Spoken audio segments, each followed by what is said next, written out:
Happy Lord's Day, everyone! Welcome to our online worship celebration. Sabi po sa 2 Corinthians 3 verse 17, "Now the Lord is the Spirit, and where the Spirit of the Lord is, there is freedom." Buhay ang ating Diyos at siya'y naririto sa araw na ito at binibigyan tayo ng pag-asa. Tayo po ay malaya na dahil pinalaya na tayo ng buhay ng Diyos. Kaya naman kapatid, huwag mong intindihin niyang katabi mo. Huwag kang mahiyang magtaas ng kamay, sumayaw at umindak, sumabay kumanta, kasi po, malaya ka na. You are free to dance, to shout and to clap your hands, kung yun po yung ekspresyon mo, para mapapurihan mo ang ating Diyos na buhay. Do your best in praising our living God. Tayo po'y magpuri sa ating Diyos.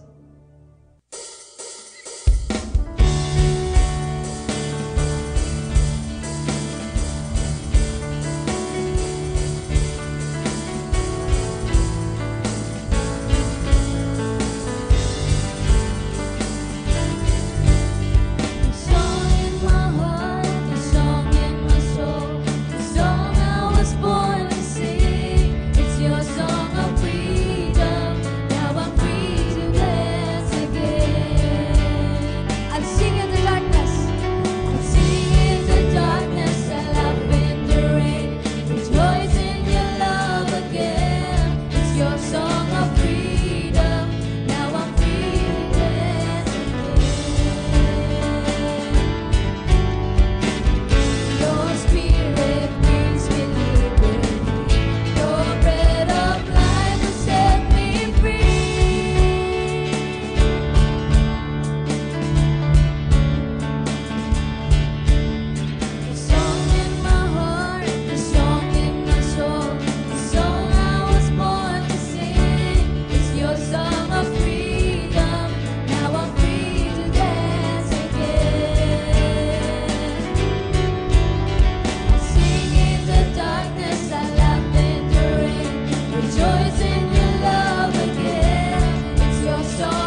tayong magpuri sa ating Diyos na buhay.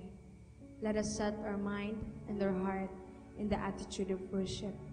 Sabi ko nga po kanina, malaya kang gawin ang iyong nais. Gawin mo yung alam mong pinakabest na pagsamba sa ating Diyos. Worship the Lord as if it is the last time that you will worship Him. Sabi nga po sa nabasa kong quotes, the best worship don't happen when our hearts is our peace, but when it is in chaos. Ang totoong pagsamba daw po ay hindi nangyayari kapag payapa at kung okay ang lahat, kundi kapag magulo ito. Kaya naman po, as we come and worship His name, hingin po natin sa Diyos ang puso ng pagsamba at tayo po'y patuloy na umawit sa ating Diyos Ama.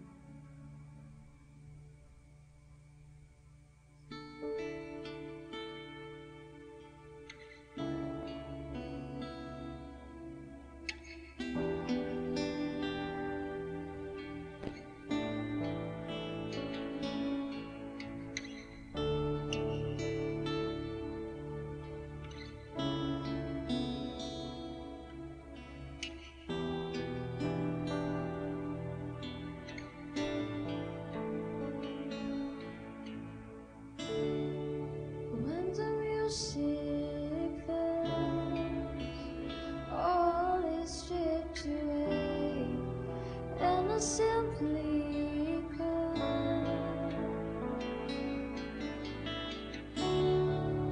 longing just to breathe something that's your word that will bless your heart. I'll bring you more than a song, or a song it is still.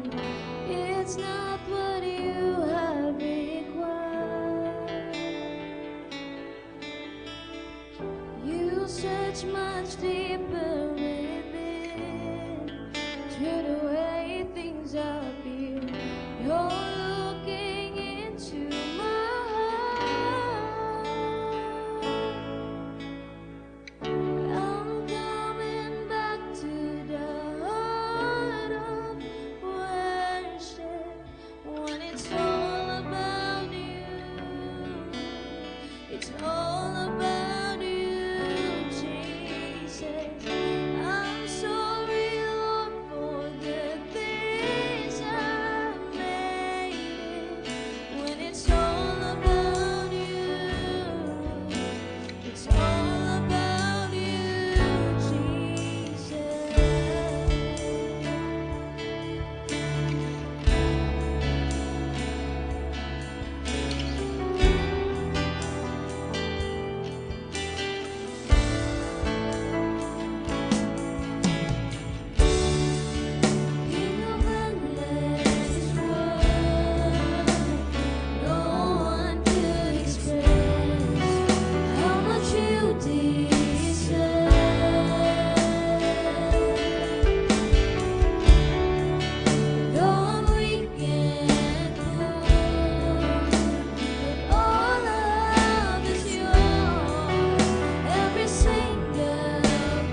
let us proceed to our communion. Partaking in communion is a sacred moment that binds us to the essence of Christ's sacrifice. As we take our communion, let's remember 1 Corinthians 11, verses 24 to 25. And when he had given thanks, he broke it and said, "This is my body, which is for you. Do this in remembrance of me." In the same way, after supper, he took the cup, saying, "This cup is the new covenant in my blood. Do this whenever you drink it, in remembrance of me."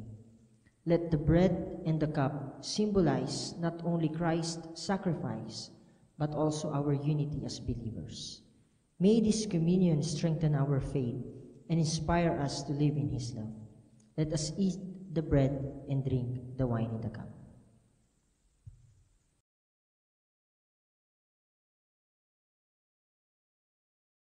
Dumako naman po tayo sa pagbibigay. Sabi po sa John 3 verse 16, "Sapagkat gayon na lamang ang pag-ibig ng Diyos sa sanlibutan, na ibinigay niya ang kanyang bugtong na anak, upang ang sinumang sumampalataya ay hindi mapahamak, kundi magkaroon ng buhay na walang hanggan." Pansinin po natin ang talatang binasa ko. Di po ba grabe ang pagmamahal ng Diyos sa atin? To the point na isinakripisyo niya ang buhay ng kanyang nag-iisang anak just to show His love towards us. Kaya naman kapatid, what is 10% compare sa buhay na isinakripisyo ng Diyos para ikaw at ako ay maligtas at mapatawad sa ating nagawang kasalanan? Kapatid, kung talagang mahal mo ang ating Diyos, hindi ka maghihinayang na magbigay. Dahil kung tutuusin, ang Diyos po ang unang nagbigay sa atin. At kung totoong mahal mo ang Panginoon, magagawa mo ring magsakripisyo tulad ng ginawa ng ating Diyos na pagsakripisyo para sa atin.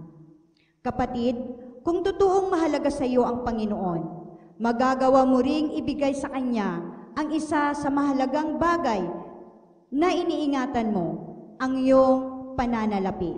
Palagi po nating pakatatandaan na hindi after si Lord sa iyong salapi, kundi after si Lord sa iyong pagsunod.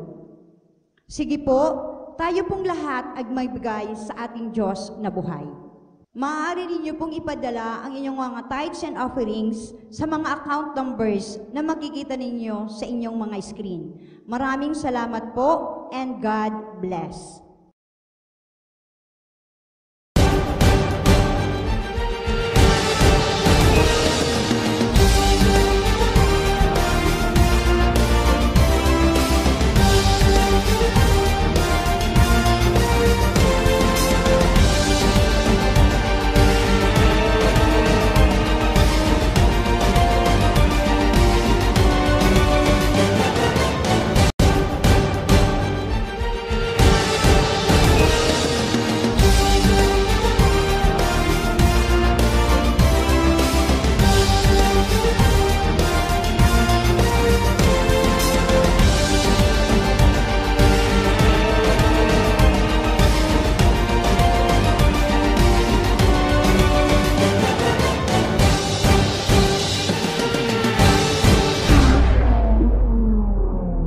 Happy Lord's Day po sa inyo pong lahat.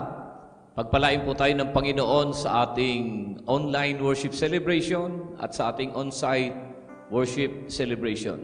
Sabay-sabay po tayong lumago sa simbahang ito.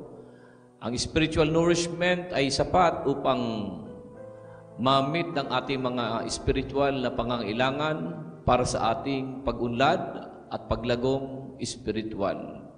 Salamat po sa inyong pong katapatan, sa paglilingkod sa Panginoon, sa ilalim po ng gawaing ito. I have a very important message sa inyong pong lahat ngayong araw na ito. At pakinggan po nating mabuti at wag lang nating pakinggan, pag-aralan, kundi ito'y ating simulang gawin, ipamuhay. My topic today is about godly principles for financial management. Godly principles for financial management. Again, muli ko itong ibabahagi dahil sa aking mga narinig. Gustong gawin dahil maganda, pero hindi naman nagagawa.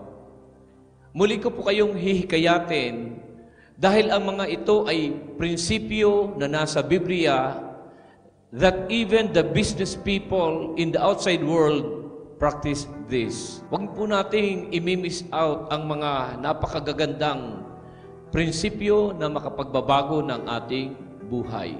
Ginagawa po ito ng mga business people in the outside world, consciously or unconsciously. Napapractice nila ang mga ito na itinuturo ng Biblia. Makakatulong po sa atin ang mga prinsipyo na nais kong ibahagi sa inyo sa pagharap natin o pagsisimula natin ng bagong taon. Maganda po na umpisahan po natin ang taong 2024 na sinusundan ang mga prinsipyong itinuturo sa atin ng mga salita ng Diyos. Ang nais kong ibahagi ngayon ay patungkol sa paghawak o pamamahala ng ating mga pananalapi. My topic is entitled Godly Principles for Financial Management. Mga makadiyos o biblikal na prinsipyo sa pangangasiwa ng ating mga pananalapi. God wants us to be free from bondage of mishandling, mismanagement of our finances. Good money management actually has eternal implications. It's not just about relieving the stress in your life. Ang maayos na pamamahala ng iyong pananalapi ay hindi lang nakapapawi ng stress sa buhay, ito din ay merong spiritual na implikasyon sa atin. Alam mo po ba na ang sabi ng Biblia, God measures your spiritual maturity by how you handle money. Sinusukat ng Diyos ang ating spiritual na paglago kung paano natin pinamamahalaan ang kanyang mga material na bagay na ipinagkatiwala sa atin. God measures and evaluates how much He can trust you with spiritual blessing according on how you handle money. Sinusukat ng Panginoon kung gaano kalaki ang spiritual na pagpapala na kanyang ipagkakatiwala, kung paano ka naging mabuting katiwala sa mga pisikal o material na kanyang ipinagkatiwala.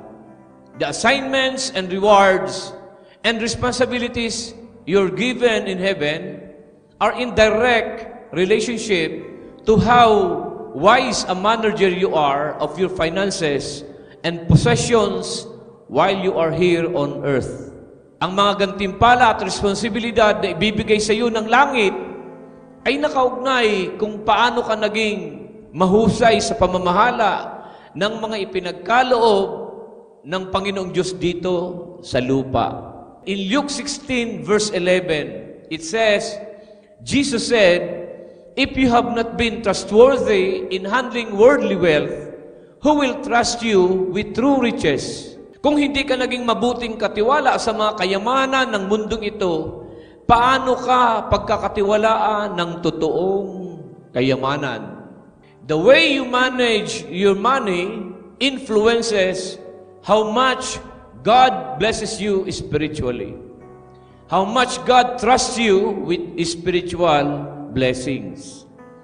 Kung napagkakatiwalaan ka ng mga bagay na material, mapagkakatiwalaan ka din ng mga bagay at mga pagpapalang spiritual. God says, if you are not responsible with your money and your sense, you are not very responsible with the things He gives you. Kung hindi ka tapat sa mga material na bagay na ipinagkatiwala, hindi ka din magiging tapat sa mga bagay na pang-spiritual. How you manage your money has eternal implications. Mapalad po tayo dahil ang Biblia ay nagtuturo ng mga prinsipyong makakapitan at mapagtitiwalaan. God wants us to have financial freedom. Isang estado o kalagayan sa buhay na hindi ka stress sa iyong kaperahan. Nakakapagdesisyon ka sa buhay na walang stress o hindi ka namumroblema sa aspetong pinansyal, ikaw ang may kontrol at hindi ikaw ang kinukontrol sa aspetong pinansyal. Basta hindi ka stress sa pananalapi at magaan ang iyong pakiramdam, meron kang kalayaang nararamdaman. The wealthiest man who ever lived actually wrote a book of the Bible. His name was King Solomon. Si Haring Solomon ng Israel ang pinakamayamang tao na nabuhay sa mundo. He was the king of Israel and he was incredibly rich. Mapapahiya si Bill Gates sa yaman ni Haring Solomon. Hindi lang siya tinaguri ang pinakamayaman, siya din ay tinawag na pinakamatalinong na buhay sa mundo. He was the wisest man who ever lived, and fortunately, he put his principles for financial management down in a book called the Book of Proverbs. Nagsulat siya ng aklat sa Biblia na ang tawag ay Book of Proverbs o aklat ng mga kawikaan. Nagturo siya doon ng mga prinsipyo for financial freedom. What are the principles for financial management that will bring financial freedom to you? Unang prinsipyo na itinuturo ni Haring Solomon, number 1, keep good record. This is the principle of accounting. Keep good record. You need to know where your money comes from and where it goes. Dapat alam mo kung saan galing ang pera mo at saan ito patungo. Dapat nagre-record ka. In Proverbs 27 verse 23 to 24, riches can disappear fast. So watch your business interests closely. Know the state of your flocks and herds. Nung isinulat ni Haring Solomon ito, 1,000 taon nang nakararaan, most of the people's assets ay nasa livestock o pag-aalaga ng mga hayop gaya ng tupa, kambing at iba pa. He says, we must know the condition of our flocks. Today, he would say, know the condition of your stocks. You must have complete data. You must have a complete inventory, a complete records of everything. Knowing the condition of our flock requires good record keeping. Importante nagre-record ka ng iyong kabuhayan at ng iyong pananalapi. Keep track of your finances and assets. Begin by answering these questions. How much money do you bring in? From your salary, wages, from rental income, from pagtitinda, pagpapasada, etc. Gaano karaming pera ang pumapasok sa iyo mula sa sahod mo, sa kita ng tindahan mo, sa kabuhayan mo, sa pagtitinda mo? What are your assets? Ano ba yung mga assets mo? House and lot, sasakyan, investments, pensions, anything worth something, yun ang assets mo. Ano ba ang mga assets o mga yaman mo? How much do I owe? These are the credit loans, student loans, car finance, or bonds. Magkano ba ang mga liabilities o mga pinagkakautangan mo? Where am I spending it all? Add up all the bills you have and figure where it is going. Saan ba napupunta ang pera ko? Saan at ano-ano ba ang pinagkakagastusan ko? Kasama na doon ang mga bills mo, pagkain mo, etc. Naririnig natin sa iba, money talks. It doesn't talk. Hindi nagsasalita ang pera. It just slips away quietly. Tahimik pero bigla na lang nawawala. At hindi sinasabi kung saan biglang napunta. Ilang beses mo na bang nasabi sa sarili mo, I just don't know where the money goes. Saan kaya napunta ang pera ko? Kahapon lang dami kong pera, bakit ngayon Asan na ba yung pera ko? Saan na ba napunta yung pera ko? Kapag di mo alam kung magkano ang pumapasok sa iyo at kung magkano at saan napupunta ang mga ito, sigurado ang failure mo. You're setting yourself up for failure. In Proverbs 23 verse 23 says, get the facts at any price. Alamin ang detalye sa anumang paraan. Mag-record ka. Mag-record ka. Kapag sinabi mo na wala kang time gawin ito, para mo na ding sinabi na hindi ka interesado sa pananalapi mo. Kung may time kang mag-worry tungkol sa pera, subukan mong mag-record keeping ka. So stop worrying about your finances and start just writing things down so you know where you are going. Magsulat ka, maglista ka, mag-record ka, para alam mo ang pumapasok sa iyo at alam mo kung saan napupunta ang mga ito. Keep good record is the principle of accounting. Second principle, plan your spending.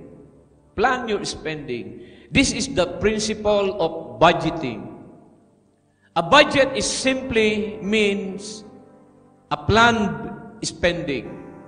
Ibig sabihin, nakaplano ang paggastos mo. It's telling your money where you want it to go rather than wondering where it went. Alam mo kung saan at ano ang pinagkakagastusan mo at hindi yung parang namamalikmata ka lang at hindi mo alam kung saan napunta yung pera mo. All of us need to keep a budget. If you don't have a budget, you are headed for financial disaster. Importante ang nagbabudget ka. Inaalam ang mga importanteng bagay na pagkakagastusan mo at ano yung mga bagay na wala namang katuturan na hindi mo dapat paglaanan ng pera mo.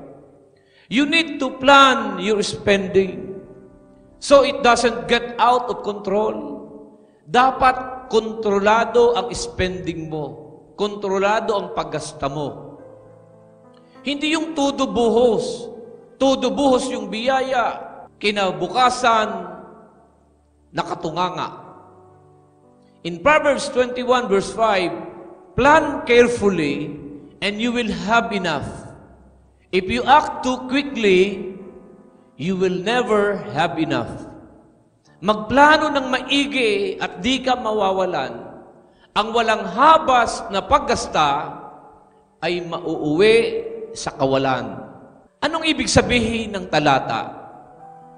Financial freedom is not determined by how much you make. Ang financial freedom ay hindi nakasalalay kung gaano kalaki ng kinikita mo. Yan ang malaking pagkakamali na nasa isip ng marami. Some of you think, if I just make a little bit more, then I would be financially free. Kapag kumita pa ako ng dagdag income, magkaka-financial freedom na ako. You won't. Hindi po mangyayari yun. Marami akong alam na noong maliit ang sahod, kulang. Pero nung lumaki na ang sahod, kulang pa din. Kapag hindi nakaplano, kahit gaano kalaki ang maidagdag na income mo, ganun pa din kapatid, kulang pa din. If you can't live on what you're making right now, you won't. Why? Because your earnings will always exceed your earnings. Kapag di mo binago ang spending habit mo, kapag dumami ang pera mo, mas lalong dadami ang bibilhin mo at mas lalong dadami ang gagastusin mo. You are always going to want more than you make.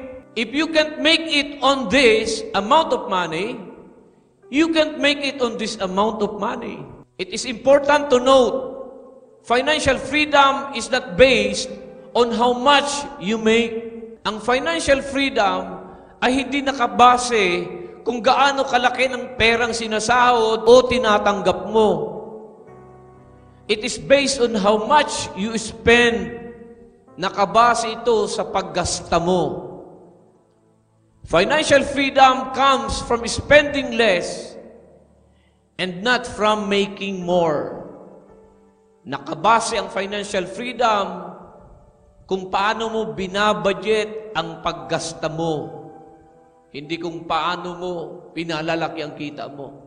You can be financially free regardless of how much you earn. Kahit kunti ang kinikita, pwede ka palang magkaroon ng financial freedom. Kahit kunti yung kinikita. All you have to do is to bring your spending in line with your income. Ang paggasta mo ay dapat nakalinya kung magkano ang income mo. If you spend less, you don't have to make more. Kalimitan na di pinagpaplanuhan yung pamimili o pagsha-shopping. Dapat kapag namimili ka at pupunta ka ng grocery malls, sa bahay pa lang nakalista na ang mga kakailanganing bilhin and stick into it. Proverbs 21 verse 5, if you act too quickly, you will never have enough. This verse refers to what is commonly called impulse buying, acting too quickly. Kapag impulse buyer ka, patay kang bata ka. Kapag wala kang disiplina sa pera at hindi nakaplano yung pera mo, mauubusan ka. Lahat na lang ng makita mo na maganda sa paningin mo, tiyak dadamputin mo, tiyak bibilhin mo. Isa sa mga mapandayang salita o mapang-akit na salita sa loob ng malls na magpapariwara sa pera mo ay ang salitang sale. May 20 to 50% off. Wala naman sa budget mo.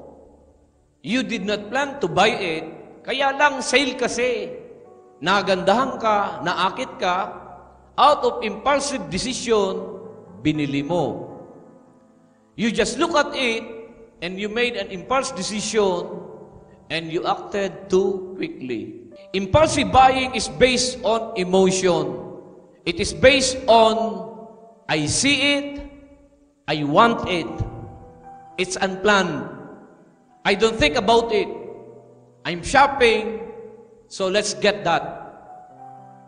Impulse buying tends to lead to debt. If you act too quickly, you will never have enough.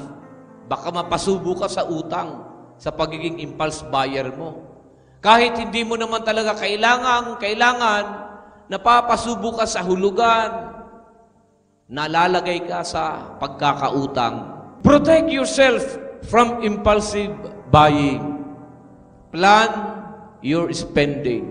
In Proverbs 21 verse 20, stupid people spend their money as fast as they get it. Ang mga taong hangal o mangmang, inuubos bigla ang pera ng walang pakundangan. Spending is like any other addiction. And it is an addiction. You say, I can handle it, but soon you are hooked and you are in debt. Kapag wala kang control sa paggastos, masusuong ka sa pagkakautang, sa hulugan. If you want to control your debt, you've got to nip it in the budget. Observe your budget. Mag-budget ka. Huwag bilhin ang hindi kailangan at bilhin mo yung tama at sapat lang. Huwag kang papatol sa mga hulugan. Keep good records. The principle of accounting. Number 2, plan your spending, the principle of budgeting. Ito yung pangatlo, save for the future. Mag-ipon ka para sa kinabukasan mo. Save your money for the future. In Proverbs 21 verse 20, it says, the wise man saves for the future. Ang matalinong tao ay nag-iimpok para sa kanyang kinabukasan. That is the principle of saving. Mga kaibigan, mga kapatid, Walang maliit at walang malaking sahod sa taong hindi marunong mag-ipon. Kahit gaano pa kadami o kalaki ng sahod mo o ng perang pumapasok sa iyo, kapag hindi ka nagsisave, kapag hindi ka nag-iipon, at the end of the day, wala ring saysay ang lahat ng iyong pagpapagal. Dapat nagsisave ka, dapat nag-iipon ka. Gawain yan ng isang taong matalino, nag-iipon. So how wise are we? The average family in Japan saves about 20% of their income. The average family in Europe saves about 18% of their income. Ikaw, kapatid, magkano ba ang isi-save mo sa perang pumapasok sa iyo? Kaya mo bang mag-ipon ng 20%? 15%? 10% of your income na iipunin mo o isi-save mo? O 5%? Basta nag-iipon ka, mag-umpisa ka mag-ipon. Ang iba mas malaki ang gastos kaysa pumapasok, kaya ang tendency ay palubog. We are not doing so well. Bakit pinapayagan ng Diyos na bawat bahay natin ay binibisita ng mga langgam? May itinuturong aral ang Diyos na dapat nating gayahin, ang katalinuhan ng mga maliliit na langgam. What's the lesson? In Proverbs chapter 6, ants know how to store up food in the summer so they are ready for the winter. Ang mga langgam ay nag-iipon ng pagkain sa tag-araw upang maging handa kapag dumating ang tag-ulan. Mind you, mga kapatid, maraming nakapag-abroad, pumunta sa ibang bansa, 15 years sa ibang bansa, 20 years abroad, pero hindi nakapag-ipon. Dapat mag-ipon ka para sa future mo, para sa sarili mo. Hindi laging tag-araw, hindi laging malakas, hindi laging stable ang pagbuhay.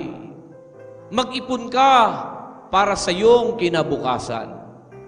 In Proverbs 13 verse 11, he who gathers little by little makes it grow. Kita niyo po, mga kapatid, sabi ni Biblia po yun, ang nag-iimpok ng pakunti-kunti, pasasaan ba ito ay lalaki? You need to save some money for a rainy day. Keep good record. Plan your spending and save for the future. Pang-apat na prinsipyo na itinuturo ng Biblia, return 10% back to God. Return 10% back to God. This is the principle of tithing. The Bible says in Malachi 3 verse 10, bring to my storehouse a full tenth of what you earn. Test me in this, says the Lord. I will open the windows of heaven for you and pour out all the blessings you need. He says the first 10%. If I make 100 pesos, the first 10 pesos goes back to God. Kung ako'y may 100, ang 10 piso, ang 10% ay dapat ibalik sa ating Panginoong Diyos. Bakit ba sinabi ng Diyos na dalhin nyo ng buong buo ang inyong mga ikapo? Why did God say that? I don't know why He said 10%. He could have said 20. He could have said 50, 90. He could have said, give it all. Lahat ng kung ano meron tayo ay pagmamay-ari ng Diyos. It's all His. Let's remind ourselves of that. You wouldn't have anything. Wala tayong pag-aaring dala sa mundong ito. Lahat ay galing sa Diyos. Hindi tayo buhay ngayon, hindi tayo humihinga ngayon, kung hindi dahil sa Diyos. You wouldn't be alive today, you wouldn't even be breathing if it were not for God. So really, everything you have belongs to God, and it's going to go back to Him after you die. He just loans it to you for 60, 70, 80, 90 years of your life. Babalik ang buhay natin sa may-ari nito. Maybe after 60 years, 70, 80, or 90 years. Why does He want us to do that? Bakit pinabibigay sa iyo ng Panginoong Diyos ang ikapo? Obviously, God doesn't need money. Hindi niya naman kailangan ng pera mo. God doesn't need my money and He doesn't need your money. So why does He do it? Bakit pinabibigay ng Panginoon ang ikapo? The Bible tells us several reasons. Una, it is an act of gratitude. It reminds myself that everything comes from God and I wouldn't have anything if it were not for Him. Ang pagbibigay ng ikapo ay pagpapadama sa Diyos ng pasasalamat. Nagpapaalala sa atin na lahat ng kung ano meron tayo ay galing sa Kanya. Hindi ito mapupunta sa atin kung hindi niya niloob na mapunta sa atin. Pangalawa, it is an act of priority in the present. Making God number one in my life and to prove it by putting Him first in my money. Ang pag-iikapo ay akto ng pagbibigay prioridad na siya ang prioridad natin sa ating mga pananalapi. We give back what belongs to Him. In Leviticus 27 verse 30, ang sabi ng Bible, tithes is holy, it belongs to God. Ibinabalik lang natin yung Kanya. Pangatlo, it is an act of faith to prove that I am trusting God. I'm going to give to you my first. Akto ng pananampalataya at pagtitiwala sa Diyos. Your debt should never be an excuse in not paying your tithes back to God. If you want God's help to get out of debt, you've got to put Him first. Ito po yung prinsipyo, kapatid. This is not just a money. It's a principle for any area of life. Whatever you want God to bless you in your life, put Him first in. If you want God to bless your relationship, put God first in your relationship. If you want God to bless your career, put God first in your career. If you want God to bless your health, put God first in your health. If you want God to bless your hobbies, your sports, put Him first in those areas. God blesses whatever He is put first in. If you want God to bless your finances, put God first in your finances. Kung anong area ng buhay mo ang nais mong i-bless ni Lord, put Him first sa ereyang yun. Kung nais mong i-bless ang pananalapi mo, put God first in your finances. You have to give back what belongs to God. And tithes belongs to God. Proverbs 3, 9, and 10, honor the Lord by giving Him the first part of all your income, and He will fill your barns to overflow. You put God right on top, and God says, watch what happens. Please remember, giving has nothing to do with an amount. It has everything to do with our attitude. Remember, God loves a cheerful giver. Wala sa amount yun eh, nasa attitude yun eh. Kung tayo ay makasarili, tayo ay mapanghinayang, panghinayangan mong bigyan ng Panginoon. Samantalang ang hininga mo ay galing sa Diyos. Pangapat, bakit ginagawa natin ito? It is an act of obedience to His commands. Tithing is a command of God and we obey Him. It is not about the amount. Malaki man o maliit ang tithes mo, ang mahalaga, alam mong yun ay talagang ikapo mo at hindi mo pinagnanakawan ang Diyos. It is about your heart. The Lord tests your heart, your obedience to His command. Keep good record. Plan your spending, save for the future, and return 10% back to God. Make allocation a habit and a part of discipline sa buhay mo. You practice allocation. Hinihikayat ko po kayo, mag-practice po kayo ng pag-a-allocate. Mag-envelope ka para alam mo kung para saan ang ina-allocate mo. Ituturo ko po sa inyo ang aking ginagawa. Matagal ko nang pinapractice ang pag-allocate ng aking kaperahan. Maliit man o malaking blessing, basta kung anong pumasok, nag-allocate po ako. Pag ako'y tumanggap ng anumang halaga, automatic yung kapatid, nag-i-envelope ako. Ibinabalik ko kagad, nilalagay ko na kagad ang aking tithes para kay Lord, 10% ang aking tithes. Para hindi ko na magagalaw, kay Lord na yan eh. Dapat ginagawa mo rin yung kapatid. Mag-envelope ka. Itong plastic envelope, murang-mura ito, 5 pesos lang, 10 pesos lang ito sa bilihan. Okay. I give back my 10%, ina-allocate ko kagad. Pangalawa, naglalagay din ako ng aking 10% para sa aking offering. It's up to you. Magkano allocation mo sa offering mo? 3%, 5%, 7%? I practice 10%.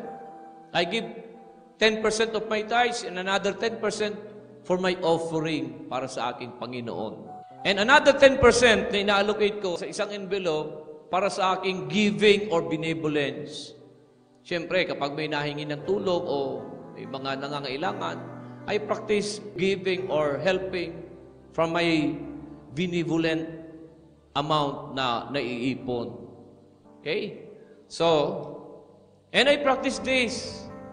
Nagsisave din ako ng aking pera. Kung magkano mang halaga, I practice saving, 20% savings. Yan.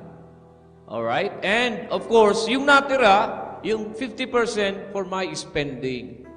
So, dito ko na kinukuha yung para sa mga personal kong gastos, sa buhay ko, sa family ko, from the 50% na natira. So, ina-allocate ko na, binabudget ko na kung anong natira. Pagkakasyahin namin ito. Gawin mo din ito, lalo na sa pagbungad ng taon. Bubungad yung bagong taon. Gawin mo. Mag-allocate ka. Bumili ka ng plastic envelopes. At gawing habit o disiplina ang pag-i-envelope, pag-allocate. Makinig ka kapatid, hindi po uubra na yung tithes mo o savings mo ay nasa pitaka mo. Hindi po obra yun. Magagalaw mo yun. You have to allocate it. I-separate mo sa envelope. At hindi mo na gagalawin yun. Merong patutunguhan na yun. Bumili ka din ng matibay na notebook o ledger at mag-record ka. Ilagay mo ang petsa, ang amount na pumasok, i-allocate mo at kung saan ito papunta. Nagre-record keeping ako from January to December, whole year round, and another notebook hanggat may masusulatan. At kung puno na, bili ka uli ng another notebook para na-record mo lahat ng blessings mo. Yung pumapasok, yung lumalabas at saan napupunta. Ang natira mo para sa spending, i-budget mo na ng maigi. Yun ang pagkasyahin mo by all means. Principle of accounting, principle of budgeting, principle of saving, principle of tithing. Ito yung panglima. Enjoy what you have. The principle of contentment. Enjoy what you have. Sometimes, what we don't have keeps us from enjoying what we do have. Ito ay prinsipyo ng pagiging kontento sa kung ano meron ka ngayon. Minsan hindi natin na-i-enjoy kung ano meron tayo ngayon kasi nakapokus tayo sa kung ano yung wala sa atin ngayon. Enjoy what you have today. Ecclesiastes chapter 6 verse 9 says, "It is better to be satisfied with what you have than to be always wanting something else." Higit na mainam ang makontento sa kung ano meron ka ngayon kaysa namumroblema ka sa mga bagay na wala ka. I-enjoy mo ang buhay sa kung anong yung nandyan at huwag mong uubusin ang oras mo sa pag-aapuha, pag-aalala at pamumroblema ng mga bagay na wala ka. Minsan hindi mo na i-enjoy ang church life mo kasi puro ka na lang trabaho, trabaho, trabaho. Minsan hindi mo na na-enjoy ang cell group mo, ang simbahay, dahil puro lang pagkita ng pera ang inaatupag mo. Minsan hindi mo na na-enjoy ang iyong pamilya at mahal mo sa buhay dahil puro na lang hanap buhay ang laman ng isipan mo. We are so busy getting more and more and we don't have any time to enjoy what we already have. We are so busy making a living and we don't have time to make a life. We don't have time to give attention sa ibang bagay maliban sa pagkita ng pera. Enjoy what you have. Enjoy your health. Enjoy your family. Enjoy your daily devotion, your Bible reading and devotion. Enjoy your church. Enjoy your online celebration, our on-site celebration. Enjoy your simbaha, your cell group, your connect group. Enjoy your worship to God. Enjoy the simplicity of life. Hebrews 13 verse 5, be content with what you have. Sa aking pagtatapos, we need to start declaring the Word of God over our lives and our finances. Stop declaring with your words that you are never going to get out of debt. God wants to do something new and supernatural in your life and in my life. Magdeklara tayo ng salita ng Diyos sa ating mga buhay at sa ating mga pananalapi. God wants to do something supernatural in our finances. Naniniwala ka po ba, kapatid? Isaiah 43 verse 19, sabi ng Biblia, behold, I am doing a new thing. Do you not perceive it and know it? And will you not give heed to it? I will even make a way in the wilderness and rivers in the dry land. Gagawa ang Diyos ng mga bagong bagay. Gagawa ang Diyos ng mga bagong bagay. Interesado ang Panginoon sa mga pangangailangan mo, kapatid. Interesado ang Panginoon sa mga desire ng puso mo. Interesado ang Diyos sa pagsagana mo. In fact, ang sabi ng Bible, Psalms 35 verse 27, He delights to see the prosperity of His servants. Natutuwa ang Panginoong makitang umaangat ka, umaasenso ka. Kung may mga recession man ngayon at pagbaba ng ekonomiya ngayon, naniniwala pa din ako sa supernatural provision dahil may Diyos tayong kinikilala at pinapanampalatayanan. Walang financial recession sa Panginoong Diyos. Sabi ng Panginoon, He will make a way in the desert. Kaya niyang gumawa ng ilog sa disyerto. Kaya niyang bayaran ang iyong utang. Kaya niyang iangat ang iyong kabuhayan. The heaven is full of blessings. Bubuksan ng Diyos ang bintana ng kalangitan upang magbuhos sa iyo ng nag-uumapaw na pagpapala. Gawin lang natin yung prinsipyo ng Biblia. Keep good record. Mag-record ka ng blessings ng Panginoon. Plan your spending. Planuhin mo ang paggagastos mo. Mag-budget ka. Save for the future. Mag-ipon ka para sa sarili mo, para sa kinabukasan mo. And return 10% back to God. Ibalik mo yung para kay Lord. Kanya yun eh. Ibalik natin yung ating tithes sa ating Panginoon. And enjoy what you have. I-enjoy natin kung anong meron tayo. The principle of contentment. Pagpalain po tayo ng Panginoon sa araw na ito. Binabati ko po kayo ng manigong bagong taon. Happy New Year to everyone. Happy New Year. Masaganang 2024 ang ating dadanasin.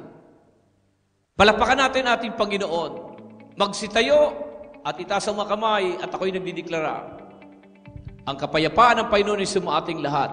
Ang panatag na puso, ang matiwasay na pag-iisip, ang masayang kalooban at malakas na pangangatawan, ang pinagpalang buhay at kabuhayan ay dumali sa iyo at sa iyong sambahayan. Pakiingatan ka ng Diyos sa isang buong linggong darating. At ang kapayapaan niya maghari sa atin.